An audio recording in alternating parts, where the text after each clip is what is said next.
episode of FlorkNews. And honestly, it came quicker than I thought it would. One of the first things I want to talk about, I saw it like 3 hours ago and I got very excited. Emilia Clarke has been cast in the Han Solo movie. Now, I love Han Solo, and when he died back in episode 7, I was heartbroken. Not joking, I cried like a little girl. I cannot wait to see the Mother of Dragons tame the dragon that is Han Solo. If not tame him, do something. Because that's Emilia Clarke, man, and she is a very good actress. She is very sexy, and I cannot wait to see her. Another thing we're going to talk about is TV shows that go on for way too long. Now, the main one I'm going to talk about is The Walking Dead. The Walking Dead has gone on for too long. There are going to be spoilers for The Walking Dead in here. Now, death on TV is a big deal, and when characters die, it is a sad thing to happen. But when everyone is safe, that is not a good thing. The Walking Dead started out as a show where any character can die at any moment, and that is crazy. That is awesome to see. I love to see my characters not be safe. You know, it's good. It makes the stakes feel very real. But the show has gone away from that to be any side character can die at any point. And they've added side character over side character over side character over side character, and then like in 4 episodes, boom, they're gone. When you're binging this show, you really notice it. I have a friend who binge watched all 6 seasons over the course of 3 months. And in the middle of season 6, she's like, do they keep doing this? Like, are they seriously going to keep bringing in characters and killing them off just like that? I'm like, yeah, probably. I mean, that's probably how they're going to keep doing it. It's retarded. I don't like seeing side characters die over and over and over again. I want to see a real character die. It's a good thing to have your main characters in peril. It actually adds to the suspense of your show. And when your show is draining in quality, that's actually a good thing to bring that fear back up. The Walking Dead is a juggernaut for AMC. It is literally printing money for them.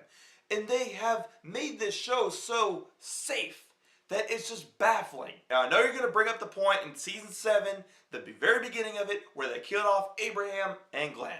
Okay, first off, I like Abraham. I was happy to see him go. He went out like a badass, but he actually became a side character, so fuck you on that one. But they also killed off Glenn. Here's where I get angry. I'm not mad they killed off Glenn. It was perfectly fine. It was tough to see him go, but he left, and that's a good thing. It's a good thing when your main characters actually die in a show where anyone can really die. But it's the apocalypse. What the fuck do you expect? My anger comes from at the beginning of season 6, and 6A was the thing where he was on the dumpster with the shithead, and the shithead shoots himself, and shithead falls on Glenn, and Glenn gets eaten by walkers, and they filmed it to where it looks like they were eating him up. But we found out 4 episodes later, and if you're watching it in real time, that is a whole month not finding out, and he just climbed under the dumpster. It's not the only time they've done this. There have been other spots in the show over the past years where Glenn looks like he's about to die and they don't kill Glenn. That is called shock and awe. It's like fireworks, guys. When fireworks go off, you're like, oh yeah, cool, pretty. But then when they're done, you know, you're not going to remember it. You don't care. At the moment, it's really cool. But when it's done, you're just like, oh, okay. You see what I mean? It's really stupid. One more thing until I wrap up this episode of FlorkNews.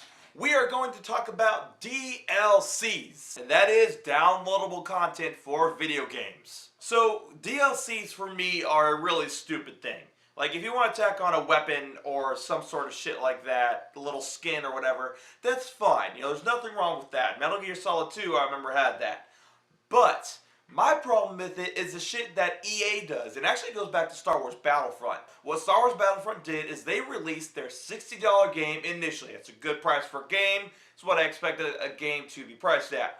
But then they added $50 of DLC on top of that, effectively making it a $110 game. I got the game for Christmas, and I honestly don't play it anymore, because frankly, it's fucking stupid. The DLCs in that game were the things that kind of make the game, that give you the experience that the games are made for.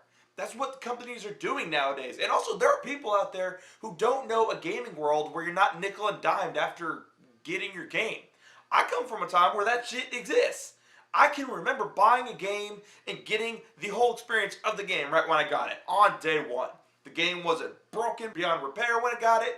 There were no nickel and dime microtransactions after. Nothing. You got the whole experience right then. You didn't have to buy any extra shit. You spent $40, which back then is what a game was, and you got your experience, you got your game, it was all complete, all good, freaking A. Now it's more like you go to your store, you pay your 60 bucks, you go home, you put the disc in the thing, and the thing updates, and you're like, hey, you gotta spend another 45 bucks to get this shit. We need to speak with our wallets. These game developers, I swear, it's ridiculous. And Star Wars Battlefront isn't the only one to do this. There was some shit in Fallout 4. I mean, overall, I love Fallout 4. I bought the DLCs, and I was happy I bought the DLCs because they don't fuck you over like a lot of other games do. Bethesda, they are buggy as shit. There is no denying that. Bethesda is very buggy. But when they put shit out, they give you shit. Like, they know that if we buy this, we want something good. We're not going to spend 20 bucks on Far Harbor just to get some bullshit. No, we spent 20 bucks on Far Harbor because A, it added to the story, and B, if you went back to the Commonwealth, maybe some shit that you did over in Far Harbor carries over there, and it changes the story around, and it's really fucking epic. Same thing with Nuka World. We're not going to pay 20 bucks for bullshit. We want game-changing shit. That's what those add-ons are. Yes, they're a little expensive, but still, they change the fabric of the game. They can also stand on their own. Like Fallout 4 on its own can stand by, and you can just not get Nuka World, you cannot get Automatron, you cannot get the Vault-Tec Workshop, you cannot get Far Harbor, and you're still going to enjoy Fallout 4 for many years to come. Now, Star Wars Battlefront, you can get the game, and quite frankly, you're going to be bored as fuck while playing it. And there's a review to Star Wars Battlefront. It's in the link is in the thing. But I just don't like playing this game that developers are playing with us, the people. We got to speak with our wallets. And that's always going to happen. We can't play this game that developers are playing with us, the consumer. When you want to raise your prices and raise your shit like that and make more money, you can't screw over the consumer. That is not how that shit works. And people are catching on to that now. Finally, people are catching on. But it took them so fucking long that I swear I think it might be too late. And that's it for this episode of FlorkNews. Let me know what you thought of all the shit I just said. Type it out in the comments below, and I still don't have an outro, so here's the one I've always been using. Peace. World of YouTube, you know what I update regularly? Facebook, Twitter, and Instagram. Go on there, type in FlorkertaTV, boom, you got me. What should I review next? Game, movie, show? Let me know in the comments below. Y'all got florked.